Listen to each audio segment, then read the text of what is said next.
Baleshwar first time मेरे साथ इतना लंबा सफ़र तय करने वाला है। यहाँ पर से चारों तरफ के नज़ारे बहुत ही गजब के देखने को मिल रहे हैं। जहाँ पर बरसात के महीने में तो टूटता ही टूटता है, लेकिन ठंडियों के महीने में भी टूटता है। रुद्रप्रयाग बाईपास की रोड बहुत ही बढ़िया थी, लेकिन बारिश की वजह से पूरी रोड सिंक हो चुकी है। ये भगवान मिठाई क्यों लाया? दोनों बहनें काट देना।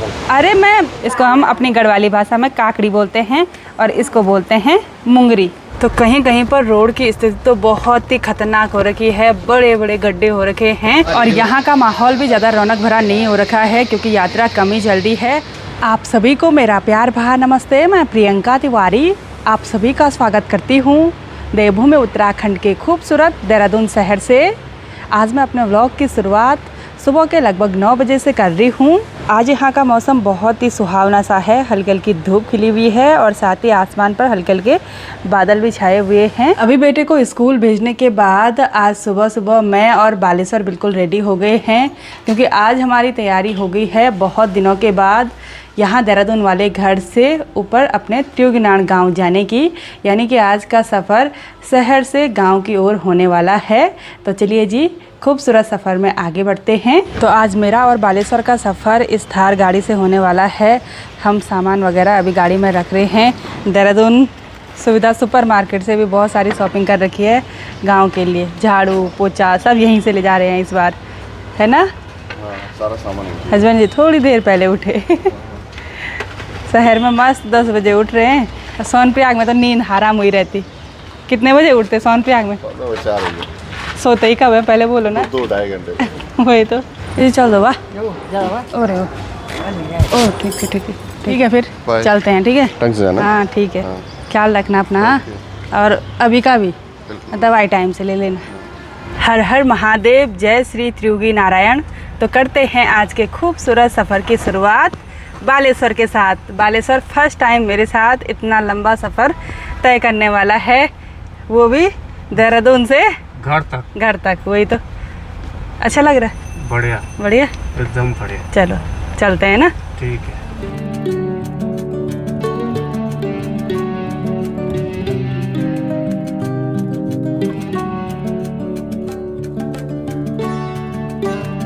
आगे बढ़ते हुए अभी हम योग नगरी ऋषिकेश में पहुंच गए हैं। यहाँ पर भी काफ़ी अच्छी तेज धूप खिली हुई है। आजकल पहाड़ों में लगातार बारिश होने की वजह से यात्री लोग बहुत ही कम आ रहे हैं, जिसकी वजह से ऋषिकेश के तपोवन में जहाँ बहुत ज़्यादा भीड़ भाड़ वाला माहौल रहता था, आजकल बिल्कुल सुनसान सा लग रहा है। रोड एकदम खाली खाली लग रही है भाई। ऋषिकेश क्रॉस करने के बाद अब यहाँ से पहाड़ी रास्ता शुरू हो गया है और थोड़ा बहुत गाड़ियाँ आप देखने को मिल रही हैं, क्योंकि रोड ना बहुत उबड़ खाबड़ हो रखी है। साथ ही जगह जगह पर ना, मतलब पहाड़ियाँ स्टार्ट होते ही जगह जगह पर लैंडस्लाइड देखने को मिल रहे हैं।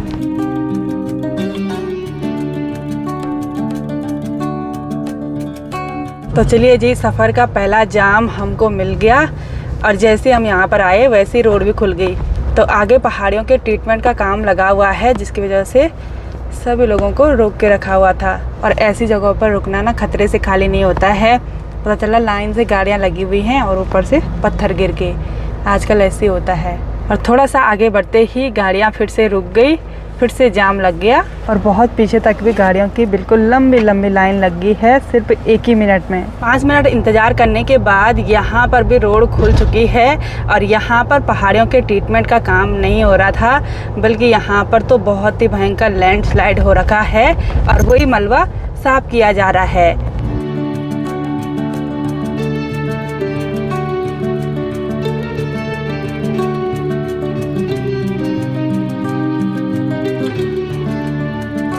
तो हम पहुंच गए हैं तोता घाटी में। यहाँ पर तो बड़ी बड़ी मशीन लगी हुई हैं भाई, पहाड़ियों पर छेद होने पर लगे हुए हैं और नीचे से पूरा ट्रैफिक इधर उधर जा रहा है। ये एरिया बहुत ही डेंजरस है। वैसे ही आज मौसम बहुत ही खुशनुमा सा है और सफ़र में आगे बढ़ते हुए हमको बहुत ही खूबसूरत से गांव देखने को मिल रहे हैं। सामने पर एक सुंदर सा गांव है, जिस गांव के ज़्यादातर घर पुराने निर्माण शैली के बने हुए हैं।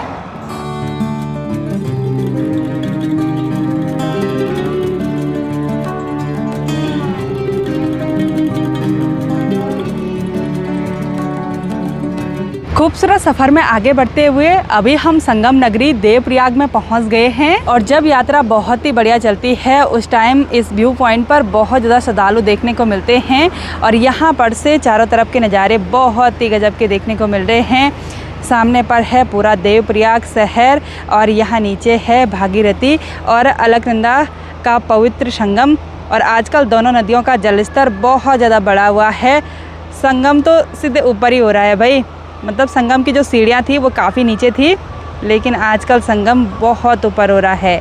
लेकिन फिर भी दोनों नदियों का कलर बिल्कुल अलग अलग है। मैं जब भी गांव से शहर और शहर से गांव की ओर जाती हूं तो यहाँ पर एक बार ज़रूर रुकती हूं इन सुंदर नज़ारों का आनंद लेने के लिए और साथ ही संगम के दर्शन करने के लिए। और मौसम इतना गजब का हो रखा है ना, धूप इतनी तेज़ हो रही है, मुझे लग रहा है थोड़ी देर में कैमरा भी अलर्ट कर लेगा, क्योंकि यहाँ पर अक्सर ऐसा होता है, धूप की चमक इतनी तेज़ होती है कैमरा भी ऑफ हो जाता है खुद ब खुद, बोलता है ओवर हीट हो गया।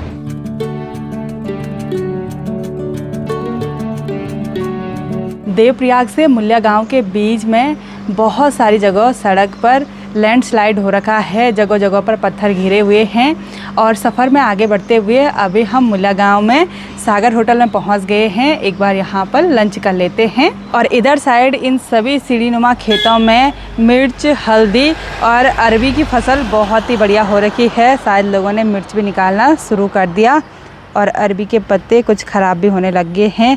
साथ ही हल्दी भी काफ़ी बढ़िया हो रखी है और लोगों के नए नए लॉज भी यहाँ पर बन रहे हैं।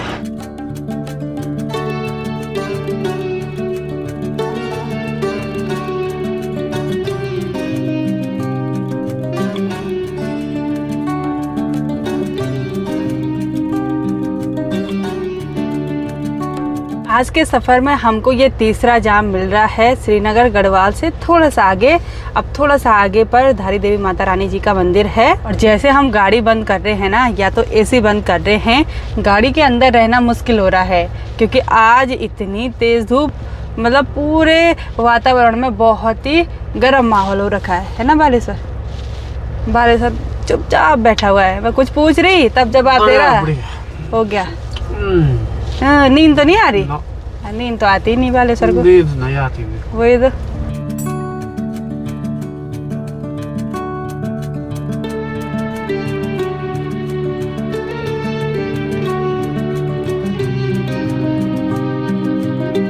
हम अभी पहुंच गए हैं कलियासौड़ में और यहाँ नीचे अलकनंदा नदी के मध्य में स्थित है धारी देवी माता रानी जी का दिव्य एवं सुंदर मंदिर। तो आप सभी लोग भी दर्शन कीजिए।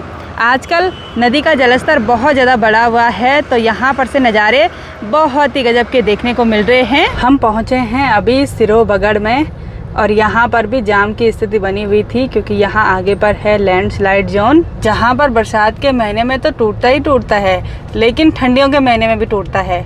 वो पहाड़ी हमेशा खिसकती रहती है, छोटे छोटे कंकड़ पत्थर गिरते ही रहते हैं। रुद्रप्रयाग बाईपास की रोड बहुत ही बढ़िया थी, लेकिन बारिश की वजह से पूरी रोड सिंक हो चुकी है और अब उबड़ खाबड़ हो गई है रोड।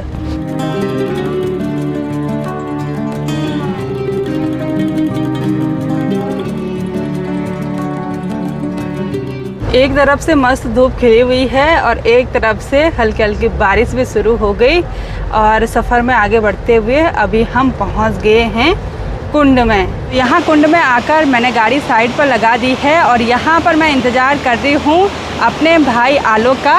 उसका कुछ सामान मेरे पास है गाड़ी में और वो भी कुछ सामान लेकर आ रहा है, आ गया सामने पर।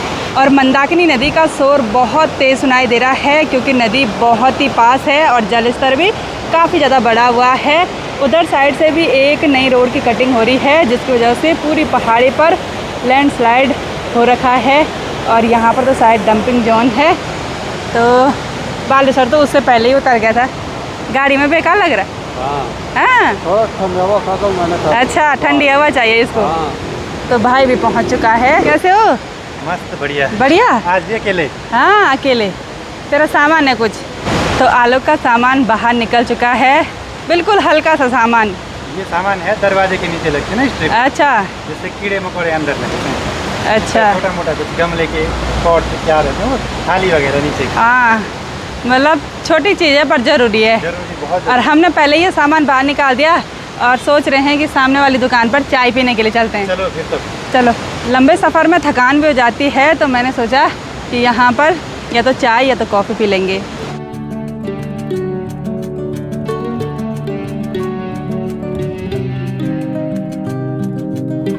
तो मस्त गर्मा गर्म कॉफ़ी पीने के बाद अब आलोक मुझे कुछ दे रहा है, कुछ स्पेशल लेकर आया है। बोला क्या लेकर आया है आलोक? तो ये मिठाई के डब्बे। ये भगवान मिठाई क्यों लाया? दोनों बहनें बांट देना भाई। अरे मैं यहाँ मिठाई छोड़ दी है, मुझे मिठाई खिलाने पे लगे हुए हैं। और क्या है? असली तो इसमें है, ये देखो। अरे वाह वाह वाह, पहाड़ी ककड़ी। ओहो, कितने लेकर आए? तीन है। एक मिठाई 4। अच्छा, thank you. Bye Alok. Bye bye. Trip का प्लान बन रहा है? देखते हैं, अब मौसम पे डिपेंड करता है। ठीक है। आजकल वो ट्रैक बंद कर रखे है ना सरकार ने। अच्छा, तब देखते हैं, परमिशन वगैरह का सीन है कुछ। मिलते हैं जल्दी मेले में। Okay, bye bye.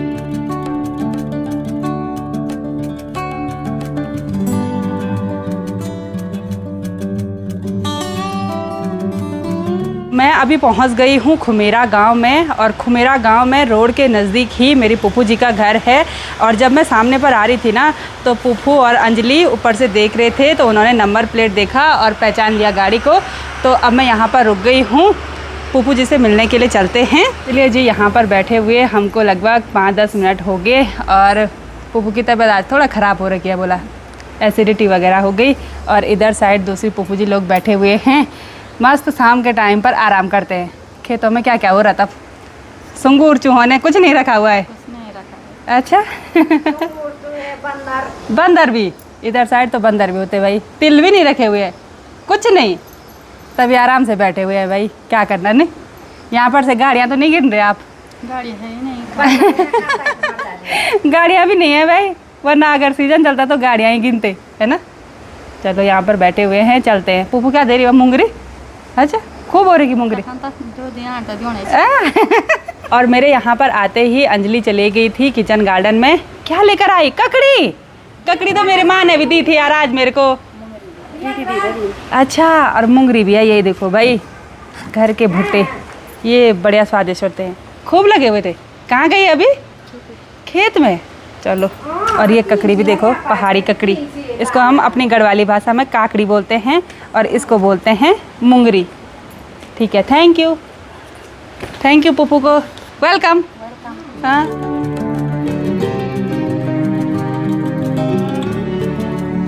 ठीक है, बाय बाय। बाय पुप्पू, नीचे तक मत आओ।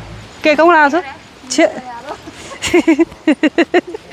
अंजलि मेरे को चिढ़ा रही, तेरे आंसू क्यों आ रहे? बोला मेरे आंसू तो आते ही नहीं। ओ रे, ओ प्रीति को भी देना बल। हाँ। आज तो बालेश्वर मेरे साथ आकर बहुत खुश हो गया, क्योंकि रास्ते में हमको पहाड़ी स्पेशल चीज़ें मुंगरी यानी कि मक्का और पहाड़ी स्पेशल ककड़ी मिल रही है ना। हाँ, बढ़िया हो गया। बढ़िया। और पुप्पू ने भी ज़बरदस्ती करी कि लेकर जा, मुंगरी लेकर जा। और काफ़ी सारे लोग कमेंट करेंगे कि आप अपनी पुप्पू के लिए कुछ भी लेकर नहीं गए। अब ऐसा नहीं है, लेकर गए लेकिन दिखाए नहीं।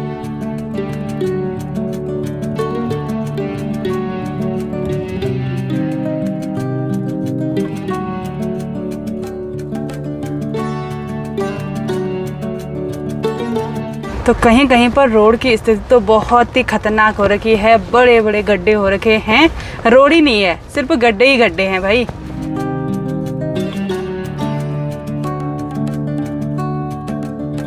तो पूरी तरह से अंधेरा होने से पहले फाइनली मैं सोनप्रयाग में अपने लॉज में पहुंच गई हूं। और यहाँ का माहौल भी ज़्यादा रौनक भरा नहीं हो रखा है, क्योंकि यात्रा कम ही चल रही है। फिर भी हमारे होटल में बाबा केदार की कृपा से, अखिलेश बोल रहे हैं, रोज़ कमरे लगते हैं, है ना। कैसे हो आप? बढ़िया। सब स्टाफ बढ़िया है? सब ठीक। चलो बढ़िया। यहाँ आगे से काफ़ी सारी बाइक्स भी पार्क हो रखी हैं, यानी कि ये सभी यात्री लोग हमारे होटल में रुके हुए हैं। यहाँ होटल में पहुँचते ही हमको हमारे प्यारे प्यारे फैमिली मेम्बर मिले। बहुत बहुत धन्यवाद वीडियो देखने के लिए, बहुत अच्छा लगा आपसे मिलकर। और पूरी फैमिली है? चलिए, मेरठ से आप लोग हैं, बहुत बहुत धन्यवाद। ऐसे ही आते रहिएगा, वीडियो देखते रहिएगा। Thank you so much. बोलो जय बाबा केदार। जय बाबा केदार। पूरी तरह से अंधेरा होने के बाद सोनप्रयाग का माहौल भी बिल्कुल सुनसान सा होने लग गया और जैसे ही मैं यहाँ बालकनी में खड़ी हो रही हूँ ना, वैसे ही बिल्कुल ठंडी ठंडी हवा महसूस हो रही है। फिर देहरादून के हिसाब से यहाँ पर थोड़ा बहुत ज़्यादा ही ठंडा महसूस होता है। थोड़ी देर पहले भी बारिश हुई, लेकिन अभी बिल्कुल अच्छा सा मौसम है और यहाँ पर अब मैं रिलैक्स हो जाती हूँ। आज मैं यहीं सोनप्रयाग में ही रहूँगी और सबको कॉल कर दिया है। सासू जी, माँ, हस्बैंड जी बहुत चिंता करते हैं, तो मैं सेफली यहाँ सोनप्रयाग में अपने लॉज में पहुँच गई हूँ। तो अब डिनर भी मुझे बस आता ही होगा। तो आज की इस वीडियो को यहीं पर एंड करते हैं। आई होप आपको वीडियो पसंद आई होगी। वीडियो पसंद आए उसको लाइक कीजिए, कमेंट कीजिए और अपने दोस्तों के साथ शेयर कीजिए। मैं प्रियंका योगी तिवारी मिलती हूँ आपको अपनी अगली नई वीडियो में। तब तक के लिए जय देवभूमि उत्तराखंड।